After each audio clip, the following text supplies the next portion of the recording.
오늘 말씀은 예수님께서 병을 고치시고 12제자를 부르시는 이야기입니다. 예수님의 사역 가운데 특별히 병 고치시고 귀신 쫓는 얘기가 의외로 많이 나옵니다. 예수님은 고상한 말만 하지 않았습니다. 병든 자들 속에, 냄새나는 사람들 속에, 사람이 버린 사람들 속에, 마치 강훈이 선교사님이 그 깊은 산골에 3일씩 가서 환자를 치료해 주는 그런 모습과 같은 거죠. 왜 예수님은 병을 고치시고 귀신을 많이 쫓았을까요? 그거 우리의 일상생활이기 때문에 그래요. 다 여기 멀쩡히 앉아 있어도요, 안 아픈 사람 하나도 없어요. 무좀이라도 아파요. 속이 아프다, 겉이 아프든 마음이 아프든 우리가 병 때문에 돈 쓰고 병 때문에 세월 보낸 시간이 얼마나 많아요. 내 육체를 버릴 수는 없잖아요. 그 당시에도 불치병이 너무나 많았어요. 요즘에는 희한한 병들이 많이 있어요. 옛날에 없던 병들이 더 많아졌죠. 또 하나, 귀신 들린 사람이 그렇게 많아요.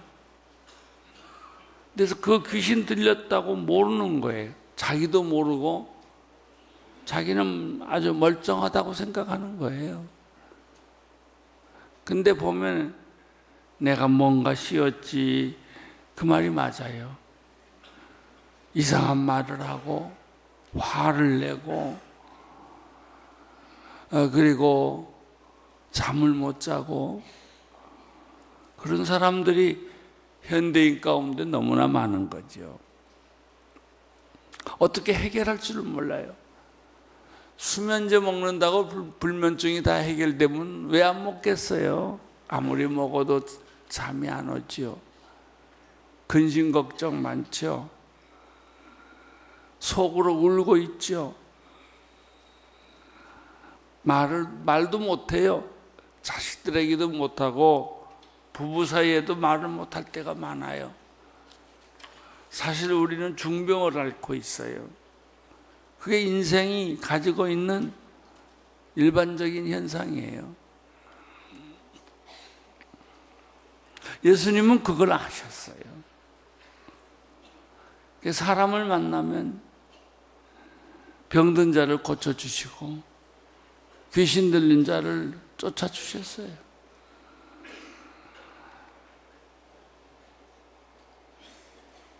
(1절을) 보겠습니다. 시작. 예수께서 다시 회당으로 들어가셨는데 그곳에 한쪽 손이 어그러든 사람이 있었습니다. 회당에서 예수님은 말씀을 가르치러 갔지만 예수님이 만난 사람은 손이 오그라든 사람이었어요. 왜 그랬을까 몰라요. 어떤 사람은 다리가 저는 사람도 있어요. 어떤 사람은 손이 오그라져서 펴지지가 않는 거예요. 그 인생이 얼마나 불편할까. 닉 부이치치가 두 팔이 없고 두 다리가 없이 살아왔잖아요. 자살을 몇 번 시도했어요. 목사 아들이에요. 그러나 어느 날 그가 예수를 만났어요. 그리고 희망이 생겼어요. 닉 부이치치가 제일 잘하는 게 뭐냐면요, 중고등부 학생들한테 가서 얘기하면 자살하려던 애들이 눈물을 흘리고 그 닉 부이치치 가슴에 안고 운대요. 그리고 다시 살아난대요.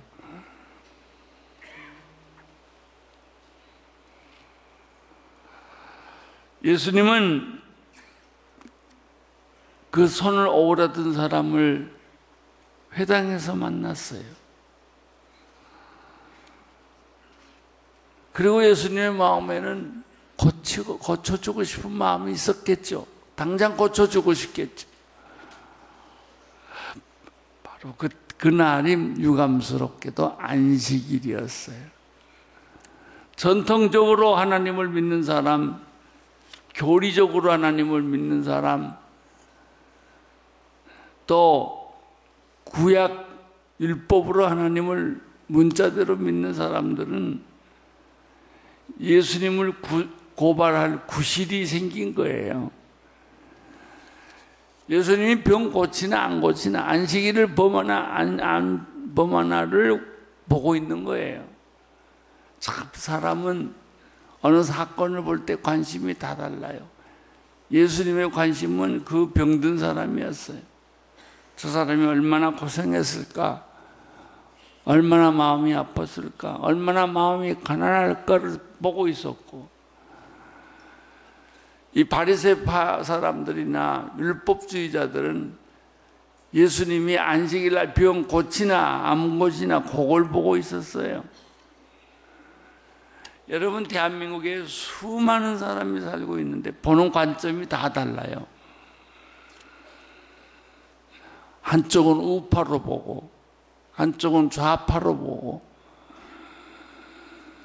여러분, 중요한 것은 사람이에요. 사람. 병든 사람, 배고픈 사람, 죽어가는 사람, 희망이 없는 사람, 사람에 대한 불쌍히 여기는 마음, 이게 중요한 거예요.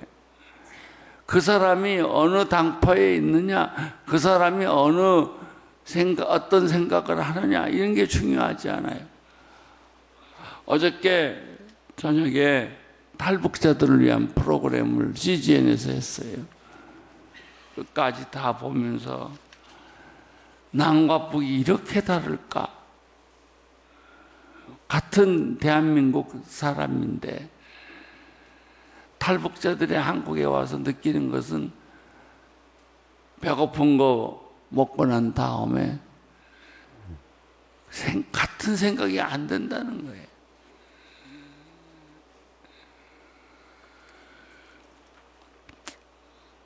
어느 한동대학 다니는 탈북자는 밥 먹으러 자동차를 가면 제일 먼저 생각나는 게 기름값이 아까운데 이 돈 가지면은 밥 먹는 사람 밥 사줄 수 있는데 이 생각부터 난다는 거예요. 남한 사람들이 돈을 함부로 막 쓰고 아끼지 않는 걸 보면 막 열불이 나는데 그렇게 차이가 있어요.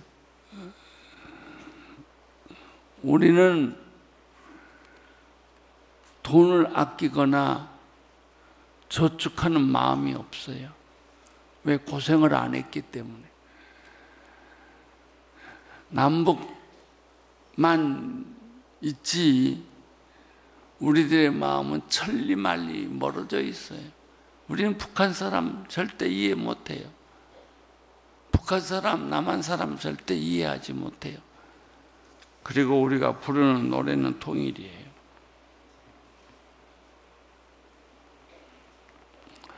3장 2절을 보겠습니다. 3장 2절 시작.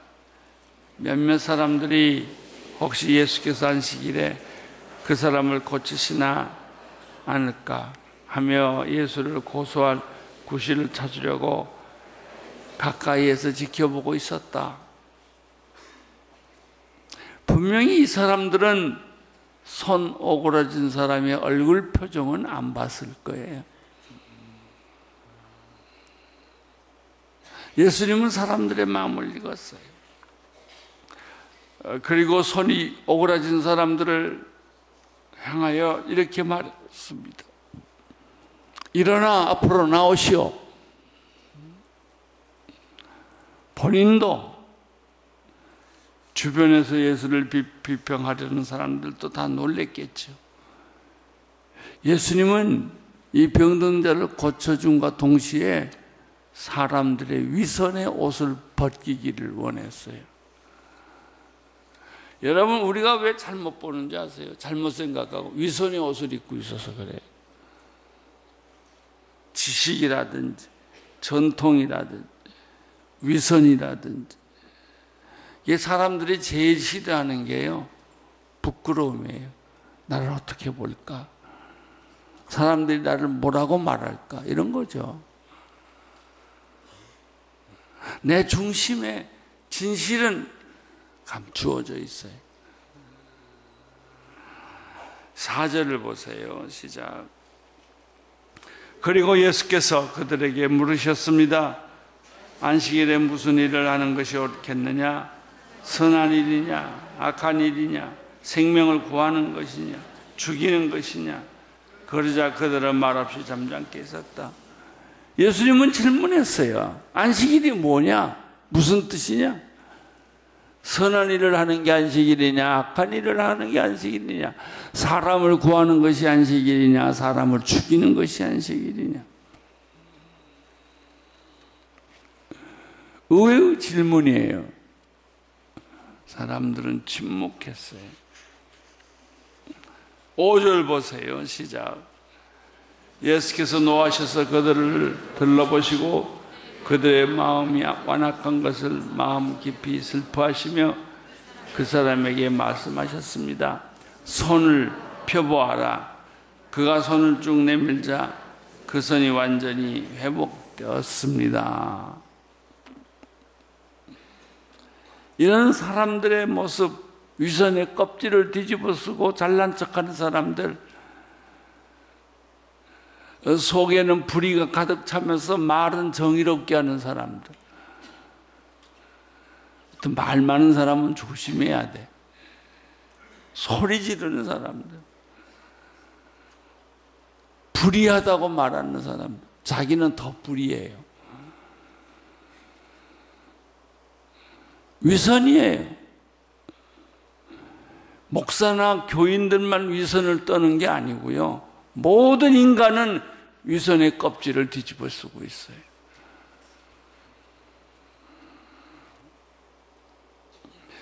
예수님께서는 그 모인 사람들을 어떻게 평가하셨어요?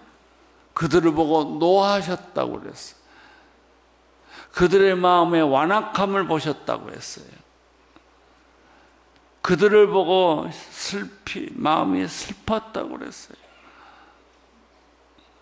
안식일에 대한 잘못된 오해가 이렇게 예수님의 마음을 슬프게 하고 예수님의 마음을 노하게 했던 거예요. 여러분, 우리가 무슨 죄를 짓고 나쁜 짓을 해서 예수님이 슬퍼하고 노하고 그런 거 아니에요. 가늠하다 현장에 붙잡힌 여자를 보고 예수님이 노하거나 슬퍼하지 않았어요. 그 사람을 향하여 돌을 던지려는 사람들, 정죄하는 사람들, 비판하는 사람들, 자기만 옳다고 주장하는 사람, 그 사람들의 마음의 완악함을 보시고 노하시고 슬퍼했다 그랬어요. 차라리 죄를 짓는 것은 솔직한 거죠. 배고파서 훔쳐먹었고 없어서 남의 것을 가져갔으니까. 그러나 우리는 배고픈 것도 아니고 부정한 것도 아니지만 얼마나 사기 많이 쳐요. 이걸 보고 예수님이 노하시고 슬퍼하셨다고 그랬어요. 예수님은 그 사람에게 말했어요. 내 손을 펴라. 손을 펴라.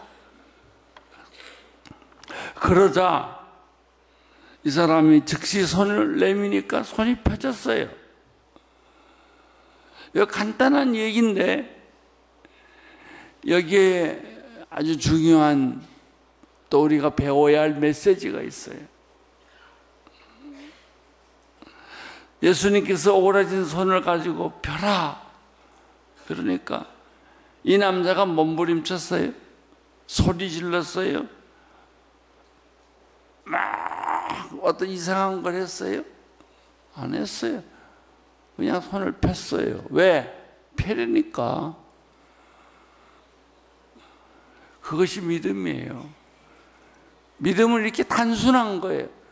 의심하고 회의하고 생각해 보는 게 아니에요. 우리들의 문제는 뭐냐면 하나님은 왜 이렇게 덜 떨어지게 믿냐면 의심이 많아서, 내 생각이 많아서, 그래서 안 되는 거예요. 그냥 손 펴라면 펴고 앉으라면 앉고 일어서라면 일어서면 되는 거예요. 안수하고 뭐 방언하고 소리 지르고 그래야 병 낫는 게 아니에요. 그냥 말씀대로 순종하면 돼요. 안 돼도 상관이 없어요. 이 손이 오러진 사람에게 있어서 치유는 간단해요. 예수님이 손 펴라 그러니까 핀 거예요. 거기에 다른 의심이 없었어요. 어린아이 같이 한 거예요. 우리 애들 가르치면 짝짝꿍 짝짝꿍 하면 애들이 그대로 따라 하잖아요. 짝짝꿍 하는데 이러진 않잖아요.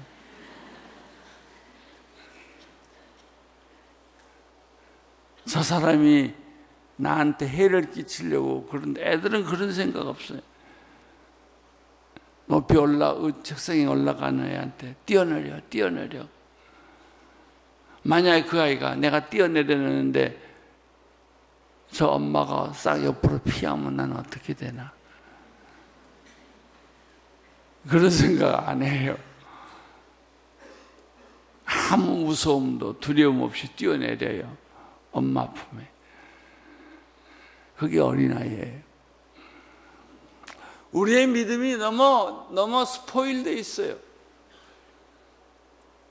우리의 믿음이 너무나 생각이 많아요.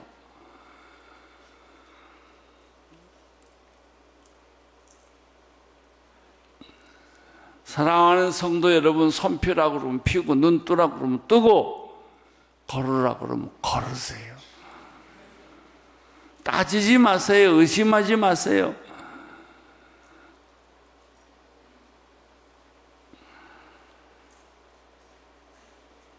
마음이 복잡한 바리새인이나 율법학자들은 자신의 굴레를 벗어나지 못하고 그 사고방식을 바꾸지 않았습니다.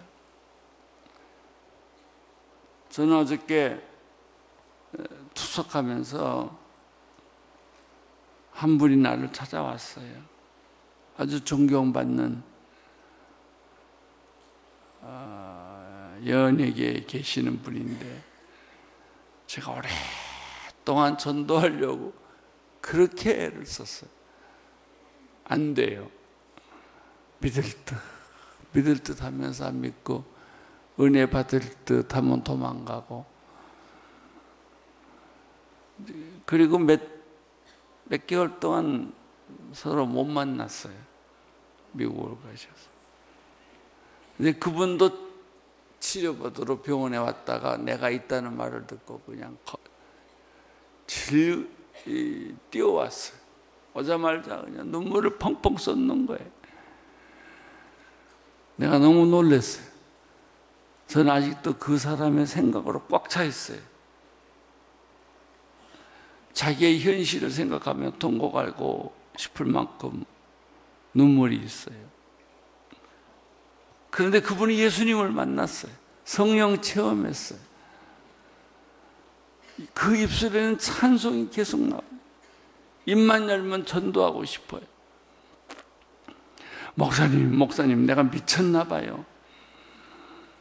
울다 웃다 그러고 있는 자기의 모습. 그 얼굴은 옛날 얼굴이 아니었어요. 옛날 사람이 아니었어요. 진짜 성령 충만한 얼굴이었어요. 내 방까지 따라왔어요. 그리고 예수님에 관한 얘기를 하시는 거예요. 내가 그때 깨달은 게 있어요. 내가 20대 때 성령 받을 때 모습하고 똑같아요. 정상적인 사람들 이해 못해요. 성령 충만이 이런 거구나. 나이와 상관없구나. 시대와 상관이 없구나. 어떻게 그렇게 맹목적으로 아무 감동이 없이 예수 믿고 살 수가 있을까? 예수 만난 사람들은요, 성경에 나오는 인물들하고 똑같아요. 손이 오그라진 사람이 펴졌을 때 그 사람이 무슨 느낌을 가졌을까? 목마른 여인이 무슨 느낌을 가졌을까? 봉사가 눈 뜰 때 그 사람의 생각이 얼마나 변했을까? 인생을 다시 살고 싶은 그런 새로운 의욕이 생겼을까? 눈은 반짝거리고. 나이와 상관없어요. 당신의 삶의 경력과는 아무 상관이 없어요. 예수 믿으면 들뜬 흥분된 사람이에요. 내가 예수를 만났다. 그분이 주시는 기쁨, 그분이 주시는 찬송, 그분이 주시는 기도. 아무 때고 아무 데서나 기도해요. 우리는 기도하려면 눈치 다 보고 앞뒤 살펴보고 기도하잖아요. 그건 성령 충만 아니에요. 그건 여러분이 이성으로 믿는 거예요. 습관으로 믿는 거예요. 진짜 성령님이 임하면 내가 가졌던 기존 개념, 기존 생각, 기존 가치관이 다 바뀌는 거예요. 일대 대혼란이 일어나는 거예요. 그래서 거지에게도 돈을 주고, 내가 또 그런 얘기를 들어서 우리 교회 목사님 가운데 하나 겨울에 내복을 입고 외투를 입고 나갔는데 하나님이 옆에 가난한 사람 보고 그 털옷들을 벗어서 그 사람에게 주라 그러시다. 그래서 이 말을 들으려야 되나 안 들어야 되나? 날은 이렇게 추운데 옷을 얼른 벗어가지고 그 사람한테 주고 자기는 뛰어대는 거예요. 그래요. 예수 만나면 그런 데니까요. 옛날에 이화대학에 덴만 박사라는 분이 오셨는데 사람들이 오면 그 사람에게 옷을 자꾸 사줬어요. 근데 항상 입고 있는 하나예요. 새 옷을 사주면 다 남을 줘버렸어요.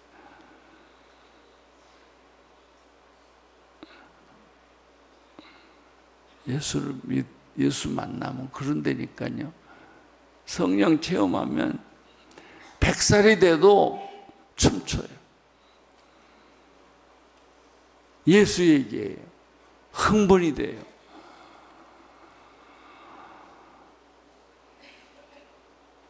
내가 화장했는지 안 했는지 몰라요.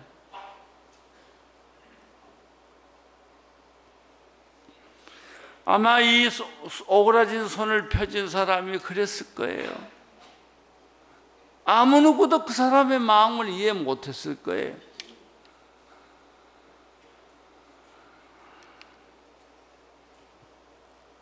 육 절 보십시오. 시작. 그러자 바리새파 사람들은 그 길로 나가 헤롯 당원들과 함께 어떻게 하면 예수를 죽일까 음모를 꾸미기 시작했습니다.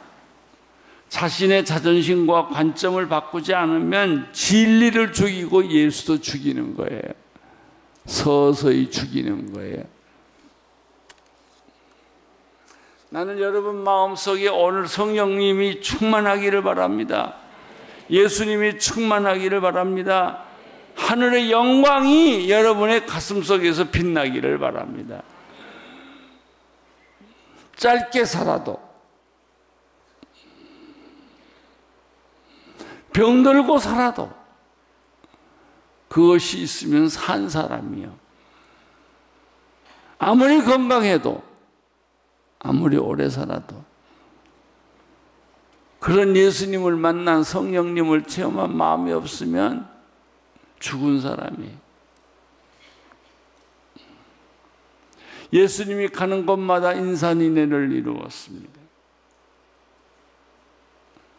예수님의 하신 일들을 보고 지방에서 사람들이 무작정 달려왔습니다. 너무나 많은 사람이 몰려왔기 때문에 예수님은 작은 배를 타고 무리에서 잠깐 떠날 수밖에 없었습니다.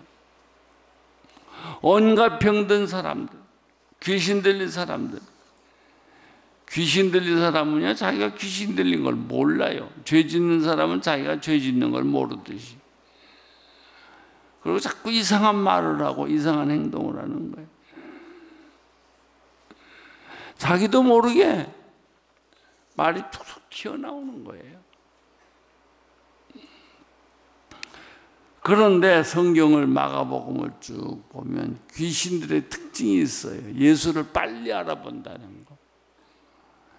예수님의 냄새만 맡아도, 예수님의 얼굴만 봐도 그대로 무릎을 꿇고 당신은 하나님의 아들이십니다. 어찌하여 나를 내쫓으려고 오셨습니까? 이게 귀신들의 첫 반응이에요. 여러분이 성령 충만한데 점치러 가면 점쟁이가 깜짝 놀라야 돼요. 당신 여기 왜 왔냐고. 교회로 가라고. 제가 옛날에 전도했던 강효실이라는 배우가 있었어요. 이 사람은 커튼을 2중, 3중으로 치고 아침부터 소주를 마시고, 연예계에서 술이 제일 센 여자예요.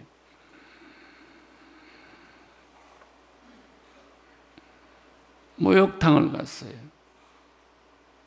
모욕을 하는데 어느 한 여자가 이렇게 강 선생님을 보더니, 선생님 곧 신이 내리겠네요. 무슨 신? 나같이 점칠 거예요. 그러니까 이 여자가 화다닥 놀랐어요.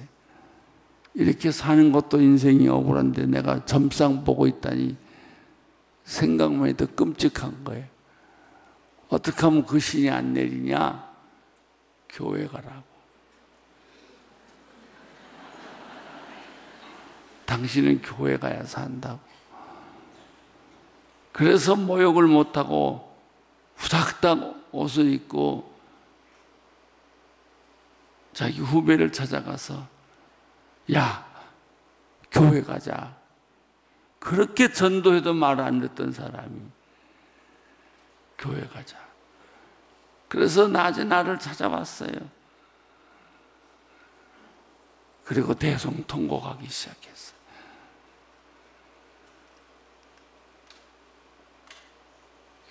그래요. 귀신들은 예수님을 빨리 알아요. 잘 알아요. 근데 똑똑한 사람들은 예수를 몰라요. 아무리 설명해줘도 모르고, 몇 달을 얘기해줘도 그럴까? 그러고 있어요. 그러고 보면 귀신보다 못한 존재들이더라고요.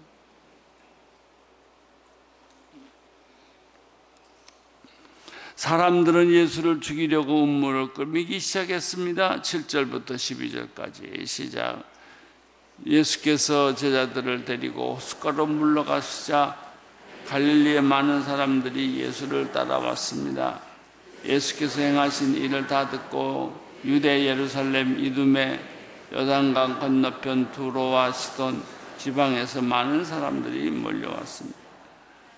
사람들이 너무 많아서 예수께서 제자들에게 작은 배 하나를 마련하라고 말씀하셨습니다. 무리가 자기에게 몰려드는 것을 막으려는 것이었습니다. 예수께서 전에 많은 사람들을 고쳐주셨기 때문에 온갖 병에 걸린 사람들이 예수를 만지기 위해 밀려들었던 것입니다. 더러운 귀신들은 예수를 보기만 하면 그 앞에 엎드려 당신은 하나님의 아들이십니다라고 소리쳤습니다. 그러나 예수께서는 자기가 누구인지 말하지 말라고 엄하게 꾸짖었습니다. 병 고쳐주고 가서 사람들한테 이야기하지 말라. 왜냐하면 이 결과가 올 줄 알았기 때문에. 사람들이 각 곳에서 무더기로 찾아오면 예수님은 자기가 할 일을 못해요. 자기가 할 일은 병 고치는 일만이 아니라 말씀을 전하고 복음을 전하는 일이 예수님의 사명인데 그 일을 못하고 병 고치는 일만 하게 됐단 말이에요. 40일 금식 기도하고 산에서 내려와서 신유의 은사를 맡은 권사님을 내가 한번 만났어요. 그래서 이제 뭐 이런 얘기 저런 얘기 하는데 절 보고 그래요. 목사님, 신유 은사 받은 게 얼마나 피곤한 줄 아세요? 왜요? 병 고치고 싶을 때만 병 고치고 병 고치기 싫으면 안 고치는 거는 은사가 아니에요. 낮이건 밤이건 아픈 사람이 찾아오면 꼭 안수해야 돼요. 내가 그 안수를 안 하면 하나님이 병 고치는 은사를 가져가 버린대. 자기는 일주일에 한 달에 일주일씩 꼭 금식한대. 그래야 그 안수를 유지할 수가 있대. 그러고 생각해 보니까 가끔 하나님 나에게도 병 고치는 은사를 주셔서 우리 교인들 아픈 사람 다 안수해서 낫게 해 주십시오라고 말할 뻔했어요.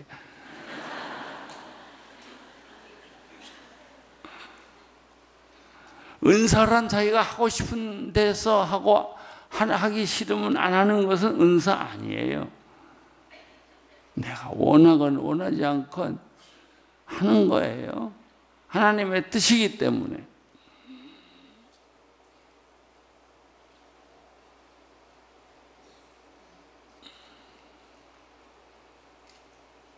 예수님은 그럼에도 불구하고 인기에 연연하지 않았어요. 사람이 인기에 연연하지 않을 수 있는 것 굉장한 사람입니다. 여러분 아무리 좋은 사람이라도 여러분 비판하면 싫어하고 여러분을 칭찬하면 좋아하잖아요. 그리고 자기를 칭찬하는 사람 말만 듣지 비판하는 사람 말을 안 듣잖아요. 예수님은 사람들을 피해서 제자들을 따로 불러 선택했어요.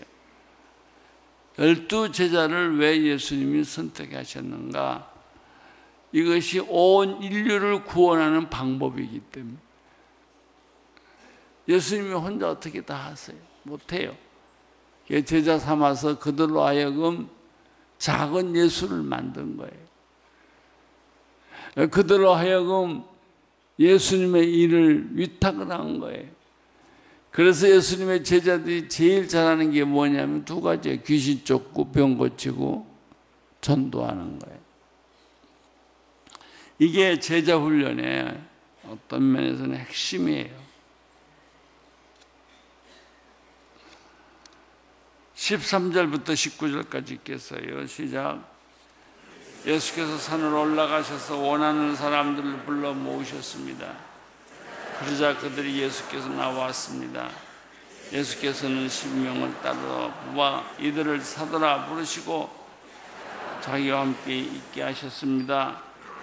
그리고 그들을 보내보셔서 전도도 하게 하시며 그들에게 귀신을 쫓는 권세도 주셨습니다. 예수께서 세우신 12사람들은 베드로라 지어준 시몬, 우레의 아들 빌레고, 보아네게 라는 이름을 준 세베대의 아들 야고보와 그 동생 요한, 안드레, 빌립, 바돌로메, 마테, 도마, 알페의 아들 야고보, 다도의 열심당원과 시몬, 예수를 배반하는 가룟 유다까지.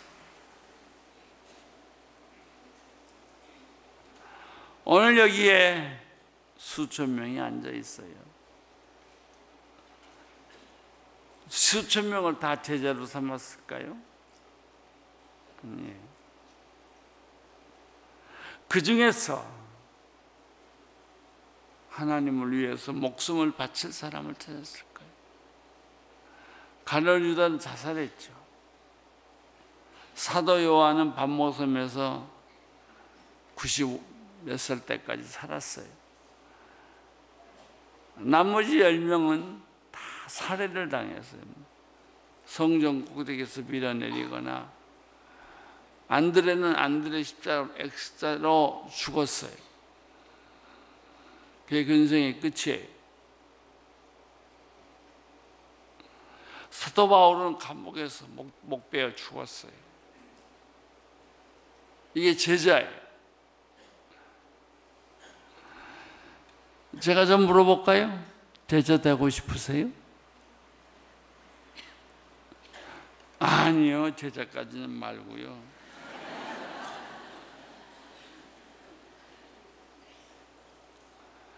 그러나 예수님은 그 12제자를 통해서 세상을 변화시켰다는 거예요.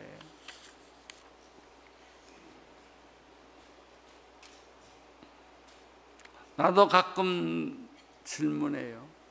너 죽는 게 무섭니? 예수 믿고 모든 게 잘 돼야 되니? 아니요. 저 잘못돼도 괜찮아요. 병들어 죽어도 괜찮아요. 주님이 어디를 보내시든지 간에 나는 갈 거예요. 거기까지는 왔어요. 예. 여러분, 예수님이 여러분을 위하여 목숨을 바쳤는데 내가 예수님을 위하여 목숨 버리는 게 뭐가 무서워요? 당연한 거 아니에요? 바티 장관처럼 그런 각오로 사세요.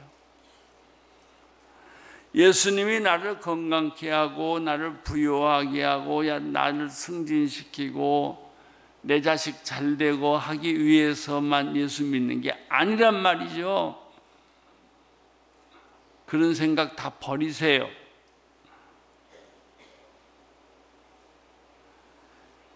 내가 예수님을 위해서 삶을 포기하는 거예요.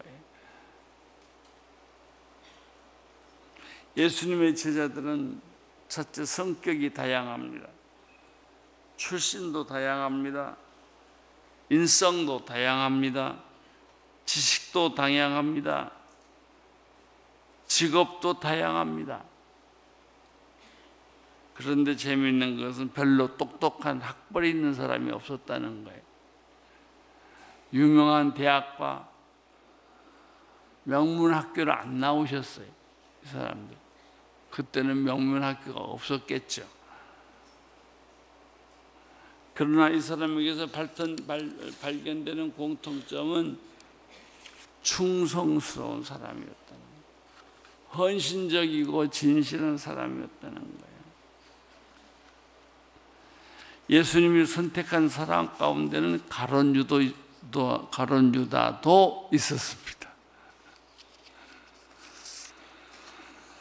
그 사람에 의해서 죽었죠.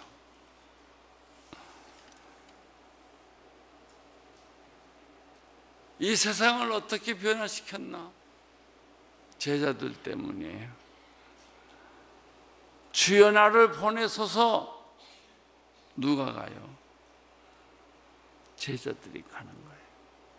내가 가는 거예요. 이것저것 생각하면 못 가죠.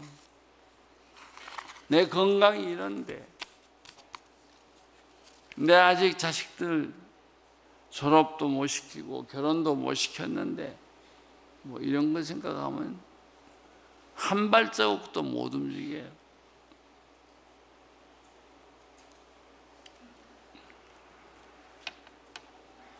하나님의 축복이 여러분 모두에게 함께 하시기를 축원합니다.